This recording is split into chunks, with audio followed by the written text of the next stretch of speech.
Hi, it's Tarrant. And Stella from Meeple University on the Dice Tower. Today we'll be teaching you how to play Vermin Vendetta, game designed by Nathan Bryan and published by NB Games. We are using a prototype copy of the game here, and so although the components may not be final, the rules are. Now let's get to the table. Vermin Vendetta is a mid-weight tactical war game with a deck-building engine set in the world of Vermin. Players will move their creepy crawlies around the board, attacking each other for food, while spending DNA in order to build up more and more powerful effects into their decks.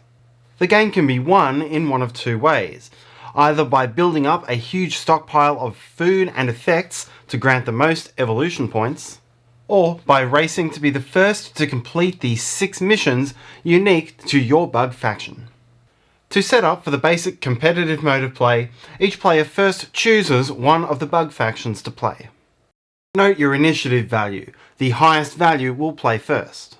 Find all of your faction's cards for the competitive mode, which includes all of the illustrated cards with your faction's icon in the bottom corner, all of the black starting DNA and food cards with your faction's icon in the center, and then all of your missions on the side that is not marked solo. Leave aside any cards marked as event, solo ability, solo setup, or opposing rules, as these are used in the solo and cooperative modes. From those, assemble and shuffle your starting deck based on what's printed on the bottom of your player board. Your remaining illustrated cards go into a face-up technology deck, which you may look through at any time. Find all of the general technology cards, which are the illustrated cards with no faction in the bottom corner. In this prototype there are only 4, but there may be more than that in the finished game. Each player independently chooses any 4 different general technology cards from those available, and adds them to their face-up technology deck. Each player lays out their 6 missions on the competitive side, or if you're playing with a faction which has more than 6 mission cards, choose 2 of each star level, 1, 2 and 3. For a quicker game, you can play with only 3 missions, with each player's opponent to the left choosing 1 mission of each level. But anytime there is a mission option showing a red star, this one must be chosen. Each player also takes all of the double-sided hex-shaped bug and unit tokens in their colour, and all of the counter tokens representing their faction. Now set up the main board, and the orientation is going to vary depending on your player count. Firstly, the player to the right of the first player places the neutral boards into their configuration. Then in turn order, each player places the board specific to their faction into one of its available slots on either side and in any orientation. At 2 players, your setup will look like this. At 3, it looks like this. At 4, like this. And at 5, like this. Also pay attention to any special setup rules. The ants and cockroaches, for example, need the jelly bean tile to be in use. Each player now places one of their starting units onto their home spawn point, in their colour, in whichever orientation they wish. Lay out all the general decks available for all players, the food, DNA, and the hunger cards, which are shuffled and placed face down. Each player draws a starting hand of 6 cards, and you're now ready to play. Vermin Vendetta is played in turns, starting with the player who has the highest initiative and going clockwise around the table. Each turn is played in 5 phases, with each of them resolved completely before play passes to the next player. In the storing up phase, players will store any food or DNA from their hands ready for use. In the hunger phase, players will resolve any hunger cards they have in hand. In the player phase, the player will use their cards and resources in order to take actions. In the buying phase, players may spend their resources in order to buy new cards. And then in the cleanup phase, you'll prepare for the next turn. So now let's look at each of these in detail. The first phase of any turn is the storing up phase, and in this phase you will take any food or DNA cards that are in your hand and place them into your storage pile. Food and DNA in your storage pile will stay there until you've spent it on some other action, and it's always available to be spent from this area. This is different to many conventional deck building games where you only have the cards in your hand for a round available as currency. Then you'll proceed to the hunger phase. The hunger phase resolves only if you have at least one hunger card in your hand. We haven't spoken about these or how to get them yet, and so I'm going to skip over this for now and come back later once we understand hunger. All you need to know for now is that having hunger is bad. Next comes the player phase, and this is where you're going to be doing the bulk of your actions.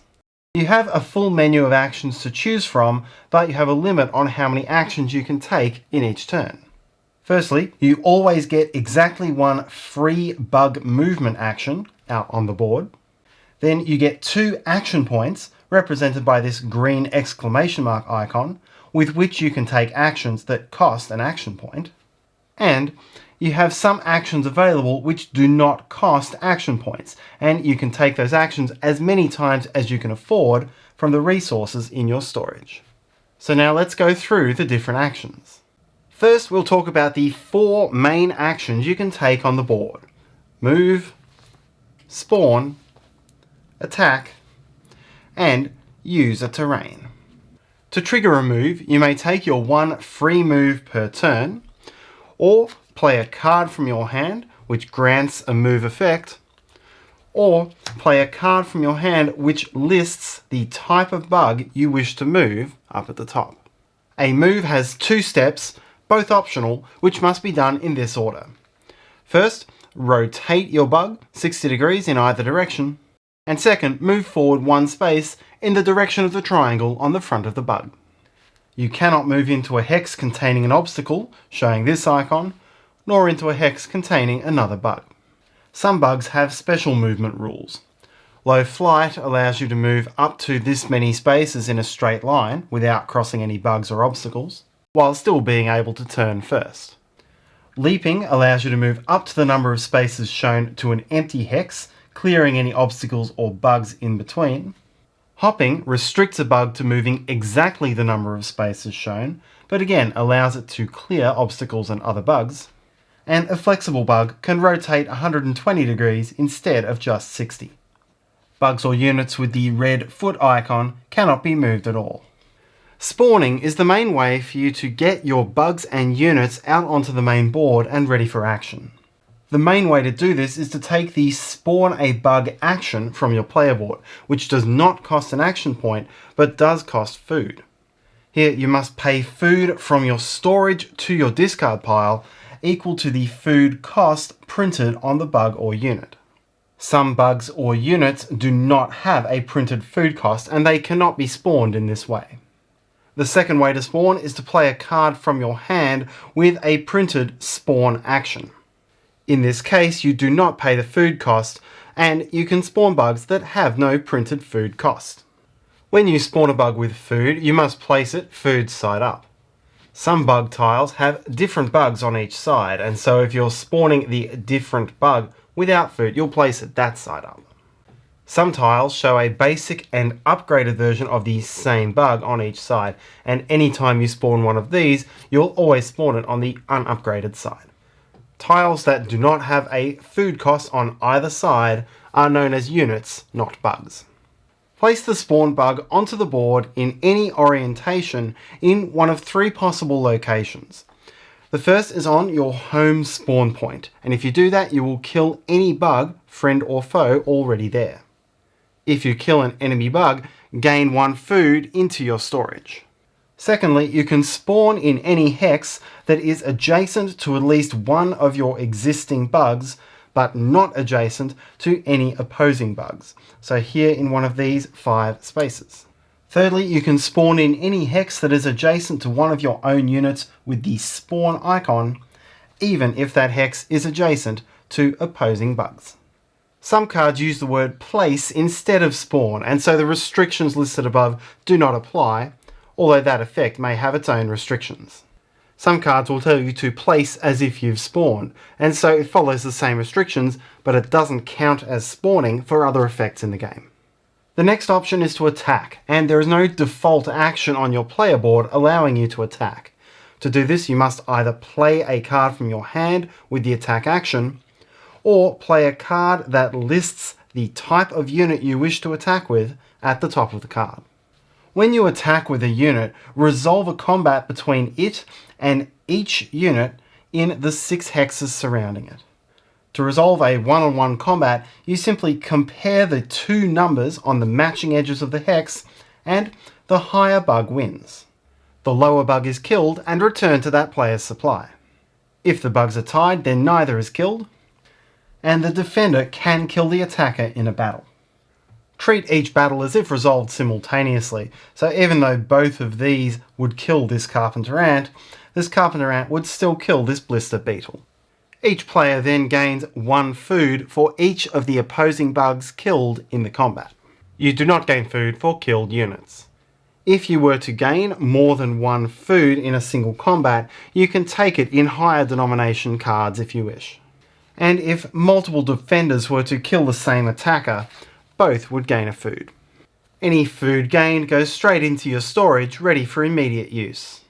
In both attack and defense, a bug may be assisted by a friendly bug which is both adjacent to it and to the opposing bug in that combat.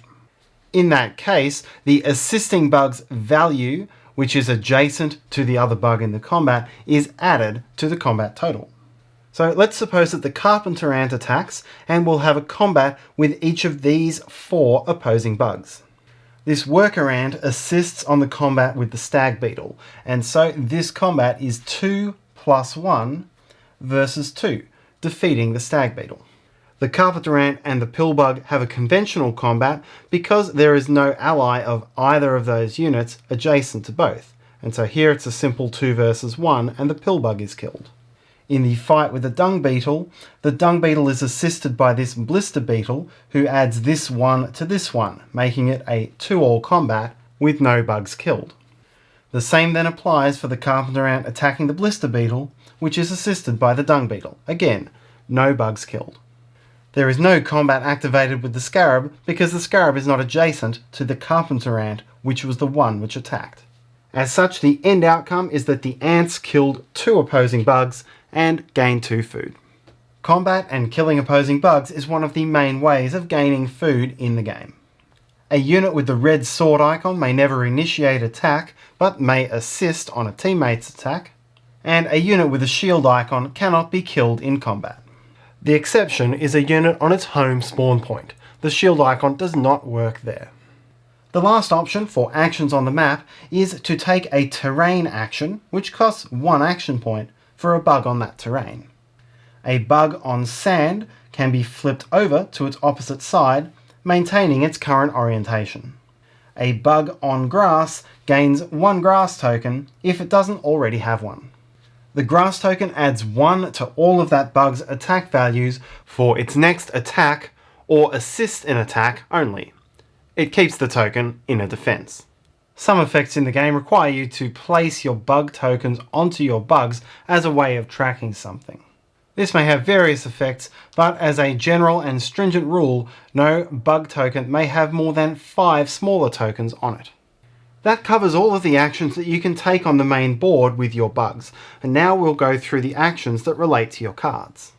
We've already shown a few times how you can take various actions by playing a card, and playing a card from your hand into an area called your play area will always cost you 1 action point. As we've already shown, a card can be used to move or attack with the printed type of bug, or to resolve the text effect at the bottom of the card. You do need to keep the cards in your play area separate from the cards in your tech deck, discard pile, hand, draw deck, storage, and archive. Your next option is to combine resources, and this costs 1 action point. Here you will destroy any 2 cards from your storage of the same type of resource, so 2 food or 2 DNA, and replace them with a combined card of equal or lesser value. This lets you thin your deck down from a whole lot of low value cards to a more streamlined set of high value cards. Destroyed basic resource cards go back to their decks, including leftovers, while destroyed starter cards are removed from the game. As you can see by the evolution points in the top right corners of these cards, combining food also allows you to increase your points. Your final basic action option is to archive a card. This costs 1 action point and 2 DNA, and allows you to take a card from your hand, reveal it to opponents, and then place it face down into your archive section. This remains here until you later take an action, either on this round or a subsequent one, to play that card. When you've got a card in your archive, it doesn't count towards your hand limit and is not part of your hand, making it safe from opposing players' powers which might target cards in your hand. You can also just use archiving to thin your deck. As you take your actions, you'll be trying to complete your 6 mission cards, and if at any point you complete a mission, you flip that card the opposite way, giving you a new action or effect. These may also be worth evolution points. If what's printed here has a cost, then this is a new action which is available to you at that cost. So here this would cost an action point and 6 DNA. This one costs only 1 DNA, and so could be done any number of times the player could afford on a turn. Some other mission effects will be passive, and so this one, for example, reduces the cost of your beetles for the remainder of the game. As you complete your missions, you'll get stronger and stronger, and eventually when you complete all 6 missions, you will win the game. Some missions during the game require you to count your progress, in which case you can use your bug tokens. Once you're finished with your player phase, you will move to your buying phase, where you can use resources still in your storage to buy new cards. You may buy as many cards as you can afford. Your options are to spend food in order to buy new DNA cards from the general supply, in which case you place them straight in your storage, and discard the food you spent. And you may look through your entire tech deck and spend DNA equal to the cost in the bottom left corner in order to buy a card and place it directly into your discard pile. Again, you'll move the DNA to your discard pile as well. Each player has an individual tech deck, and you'll always have full access to every card in that deck. Do note though that if you have no units on the map, or you have only units showing a shield icon on the map, then you must skip your buying phase. Finally, you'll go through the cleanup phase. Discard all of the cards from your play area, as well as any cards that you do not wish to keep from your hand, but you can carry cards over.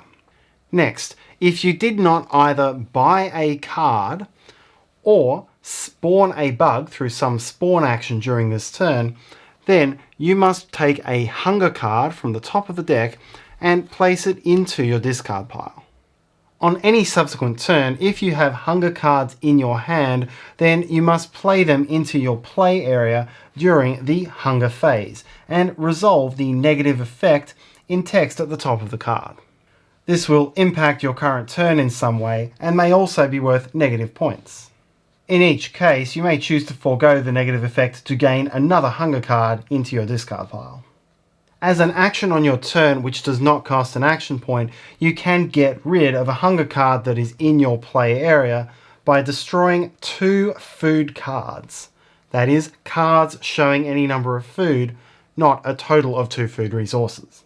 However, this will be during your player phase, and you will always resolve the negative hunger effect before you have the chance to get rid of it.